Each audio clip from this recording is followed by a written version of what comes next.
Hey guys, it's Adam from Metro Hobbies, and today we are taking a closer look at FigureRise. What is FigureRise? What series does it cover? What are the different kinds of FigureRise? And what makes it so awesome? Let's get stuck into it, eh?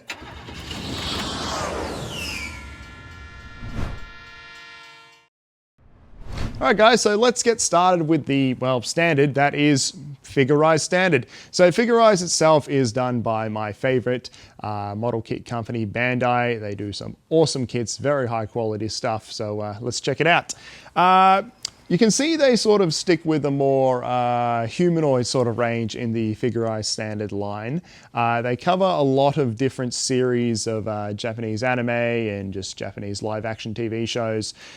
Stuff such as Ultraman, you've got the Diver range from the Gundam Diver series, build series rather. You have Kamen Rider, and of course everyone's classic Dragon Ball Z and Dragon Ball Super. Now all these figures differ from Gunpla in a few different ways. They don't tend to have grade, so you won't find any MGs, PGs, HGs, RGs, that sort of stuff here. It's more sort of just at a standard of the actual figure itself. They do also have a lot more traditional joints stuff, such as double jointed arms and ball socket joints, that sort of stuff that you'll find in more traditional sort of toys. So they are really cool and a bit different to build, so very fun like that. Okay guys, now let's get stuck into FigureRise Standard Amplified. So at the minute this mainly covers the sort of Digimon line of series. They are working on a few Batman kits that will be coming out, which is pretty cool, looking forward to those.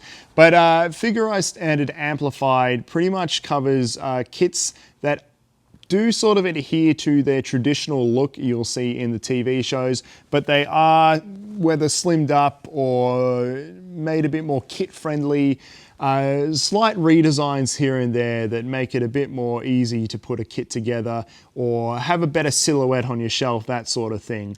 Again, mainly available in Digimon, but there are some really cool kits out there, and they have some pretty cool gimmicks, so keep those ones in mind.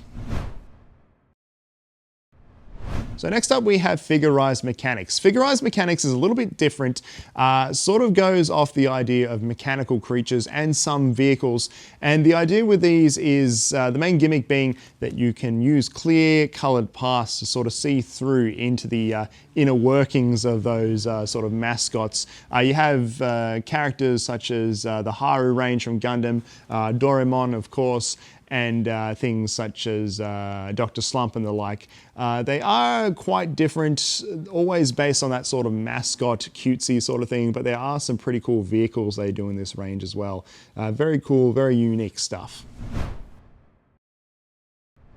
So now we have a sort of side accessory thing you can use on a lot of your FigureRise kits, and honestly a lot of other Bandai kits as well. These are quite adaptable to different sort of kits. These are the FigureRise Effects range, just a couple of different ones here, but they're sort of designed to enhance your action poses and your sort of final fights sort of thing. Lots of energy blasts and the like with these.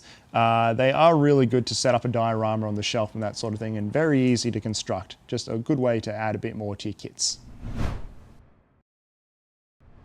Next up comes FigureRise Bust. Now FigureRise Bust is a little bit different. There is very little to no articulation in these. They are still kits you put together, but they are just the top half of an actual character from a TV series, anime, that sort of thing. So they are essentially a bust kit.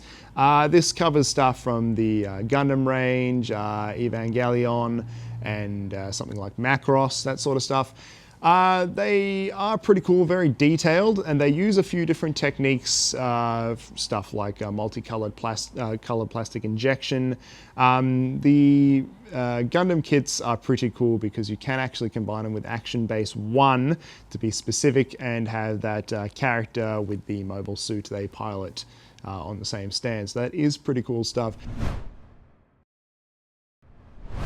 So last up we have FigureRise Labo. Bit of a weird name, bit of an experimental name, but it does actually fit the product. So FigureRise Labo are full scale sort of kits. Rather than just the bust, they are the full character's proportions. They have only done a few of these kits with the reason of they try to work with different techniques with injecting the plastic and the color into the mold. They have done stuff like textures of clothing, textures of skin, hair, that sort of stuff to get a more realistic sort of feel for what they can actually use in future kits. The sort of stuff they've done is a couple of Gundam things. They have done Hatsune Miku, some stuff from Love Live, and the most recent one was Asuka from Evangelion. So they are really cool, are very experimental, but it's really awesome to know that you can be seeing these sort of things later on down the line in future kits. So thanks for joining me in this little tour of what FigureRise is, guys. As you can see, it branches into a lot of different characters, a lot of different series, and there's just about something for everyone in it, whether you want a nice bust to sort of fit on the shelf, or whether you want a scale figure of your favorite Dragon Ball Z character. There is something for everyone. Now, this stuff is available on our website, guys, metrohobbies.com.au. Don't forget to go check it out. And of course, like the video, subscribe, share, favorite, all that fun stuff. If you have any questions, feel free to send us an email or give us a call. We're always happy to help out. You guys take it easy, stay safe, and we'll catch you next time.